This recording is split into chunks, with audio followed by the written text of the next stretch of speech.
Today we're going to be talking about the magical force field that forms around you if you poke a little hole in your arm muscle. Hey, I'm Dr. Patty Barch. I'm a traditional naturopath, founder and owner of Naturally Unbridled Wellness and naturallyunbridled.com, where we focus on wellness solutions, not disease management. This is Down the Ridge with Dr. Patty. This is not medical advice. It's for entertainment purposes only. Nothing I say is true. Don't listen to me. All right, we're going to just talk a little bit about the mechanism of the traditional injections that go into a muscle that, sorry, I had to restart the video because I had a little coughing thing, and it's wanting to make a repeat appearance. Anyway, I'm going to talk about the traditional types of injections that people are familiar with and trust, even though they really might want to read a few books about those things before they decide that they can trust them and put them into themselves, their pets, and their children. Anyway, traditionally, what happens is you take a microorganism, and whether it be a virus or a bacterium, and you there's basically two forms. There's three forms. Okay, now four forms. Here we go. Rabbit hole. Okay, so there is the type of injection that has a dead pathogen. Okay, pathogen's another word for the things that infect you. So if it has a dead or destroyed pathogen, it's got the proteins from that pathogen available. And the whole philosophy behind it is they're trying to teach your immune system to recognize this foreign invader so that if it ever encounters it in the real world, you can mount an immune response against it and destroy it. And you know, it's all good in theory, but there's some issues with it, and probably a lot of people have already shut off this video, but the experiments that you think have been done to prove that these work and that they're not harmful, they haven't done those experiments. They've been requested through the Freedom of Information Act, and they've come back empty-handed. So the major types of injections are the type that it has a destroyed version of the pathogen. There's the kind that it has what's called modified live or attenuated, which means it's the pathogen, but they've crippled it a little bit. Those are the types where you often can get sick from them and you can spread them.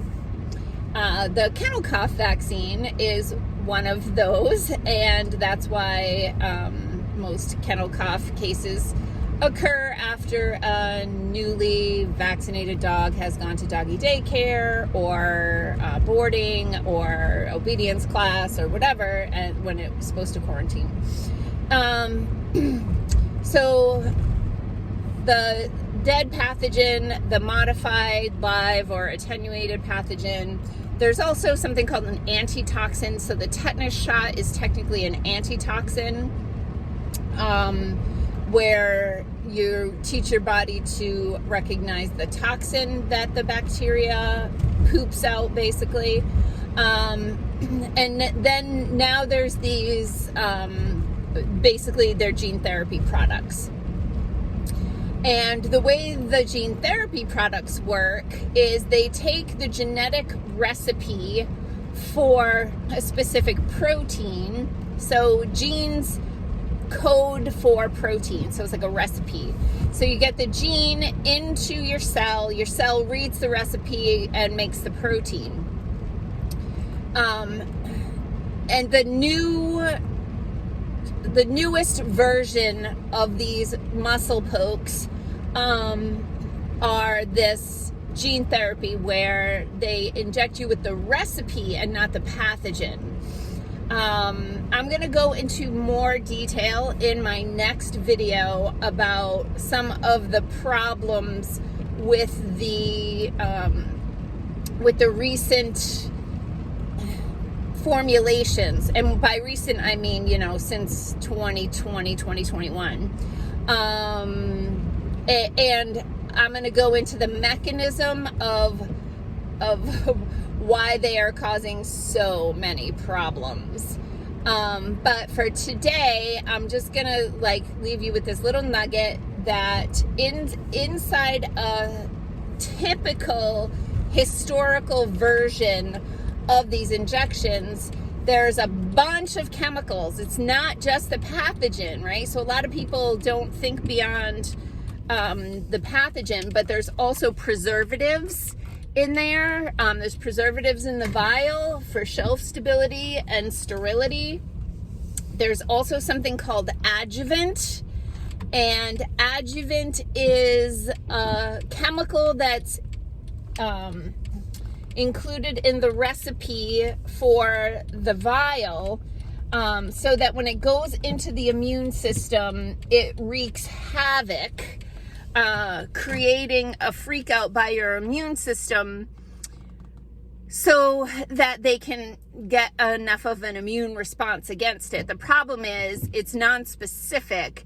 It generates a lot of immune chaos, and especially anyone with an autoimmune disease can definitely have a flare after they receive any kind of muscle poke.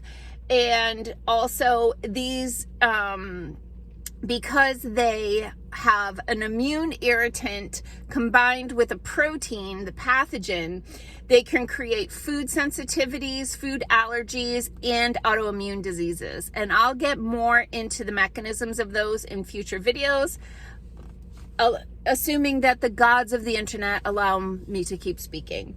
So, like, subscribe, share, comment, interact, all the things. Keep it going. It is Monday of Christmas week, and I am heading to the chiropractor and to my office, and then to lunch with a friend, and then I'm off really for the week, hence the flannel. But if I end up going into town or anything like that, I'll try to make another video. Otherwise, happy holidays, and I will see you when I see you. Peace out, peeps. Have a healthy day and healthy holiday.